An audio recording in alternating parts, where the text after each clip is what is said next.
13 लोगों पर नामजद प्राथमिकी दर्ज की गई है, इस पर आप क्या कहना चाहेंगे? सर देखिए, जैसे मैं अभी आप देख रहे हैं मेरी हालत बहुत ठीक नहीं है, मेरी तबीयत खराब है, बट फिर भी मैं इसीलिए आई हूँ कि मैं आप लोगों से कुछ रूबरू हो सकूँ और जो बातें हैं वो क्लैरिफाई कर सकूँ। देखिए, ये तो होना था क्योंकि ये गवर्नमेंट जो है सप्रेस करेगी, जो एजिटेशन उसको सप्रेस करने का हथियार जो है गवर्नमेंट के पास वो आईपीसी है, और हम लोगों को हमारा जो ऑफेंस है इट कम्स अंडर आईपीसी 353 जो हमारे पे लगा है। तो let me just read you out what is IPC 353। एक सेकेंड, आप जरा ये पकड़ेंगे।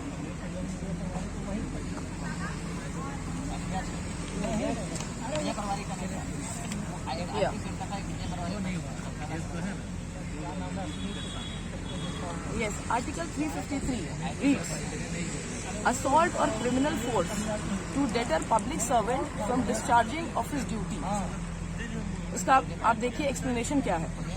Whoever assaults or uses criminal force to any person being a public servant in the execution of his duty as such public servant or with intent to prevent or deter that person from discharging his duty as such public servant or in consequence of anything done or attempted to be done by such person in the lawful discharge of his duty as such public servant shall be punished with imprisonment of either description for a term which may extend to 2 years or with fine or with both. Now, let me make you understand what does it mean. पहले आप देखिए लिखा है whoever assaults। तो whoever means क्या होता है कि कोई एक इंसान। बिल्कुल। ठीक है, अगर आप क्रिमिनल चार्ज लगाते हैं तो आप किसी मॉब पे क्रिमिनल चार्ज नहीं लगता है, किसी एक पर्सन पे लगता है, क्योंकि criminal charge always goes for it has individual liability. एक इंडिविजुअल लायबल होता है उस क्रिमिनल ऑफेंस को करने के लिए, पूरा मॉब नहीं होता है।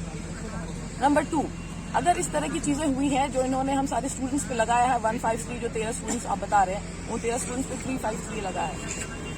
अब देखिए, हमारे पास बहुत सारे ऐसे एविडेंसेस हैं और बहुत सारे ऐसे वीडियोस हैं जहाँ पे हम लोग जैसे कि इंस्टीट्यूशंस जाते हैं, लाइब्रेरीज जाते हैं, वो सारी वीडियोस हैं जहाँ पे हमने बार बार इस बात पे एम्फसाइज किया है that we are going to assemble peacefully and demonstrate peacefully. हमारा जो तरीका होगा वो गांधीवाद तरीका होगा, वो गांधी के प्रिंसिपल्स पे चलेगा।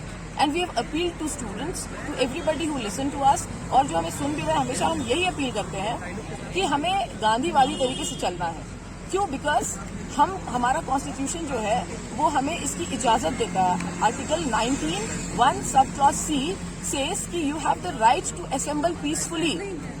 तो राइट टू प्रोटेस्ट हमारा इस आर्टिकल से डिराइव होता है, which is a fundamental right.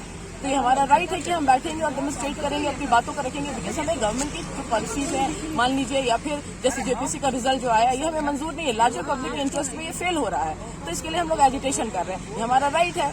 तो हमें किसके तहत आपने 153 जो है हमारे 353 जो है आईपीसी आपने दर्ज किया, तो इसका एक्सप्लेनेशन जो है the administration should give us कि आपने कैसे, आप ये समझे कि हमने वॉयलेट किया, आपने कैसे लगाया 353, और आपको क्या लग रहा है कि आप ये लगा के हम स्टूडेंट्स को डरा सकते हैं। We students read IPC, we know what IPC is, what constitution is, तो आप लोग डरा नहीं सकते हैं। ठीक है, तो आपका ये जो एजेंडा है अब वो फेल होगा, और फेल होता नजर आ रहा है।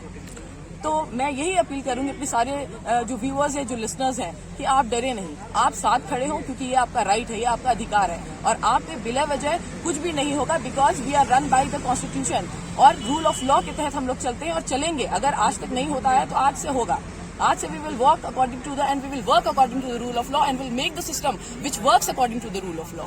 सो let us come and unite, साथ में आइए, हम लोग इकट्ठा होते हैं और फिर से उसी मजबूती के साथ लड़ते हैं। आप देखिएगा ये जंग हम जरूर जीतेंगे, आप बस साथ रहिए। Thank you so much. तो क्या इसका ये मतलब है कि सरकार और आयोग छात्रों से डर गई है?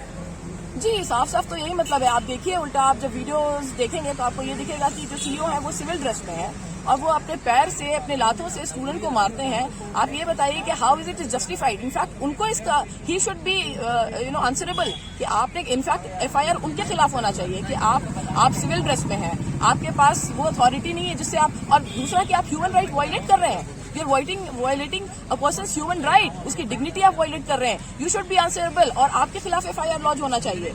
आप and I would urge the governor to take this in his consideration, और आप पता कीजिए और you help us because I know that you are there to do justice. आप वहाँ बैठे हैं न्याय करने के लिए, and we have much faith in this chair, in this position, and I urge everybody, all the people, all the viewers to come and stand with us in this fight. Thank you so much.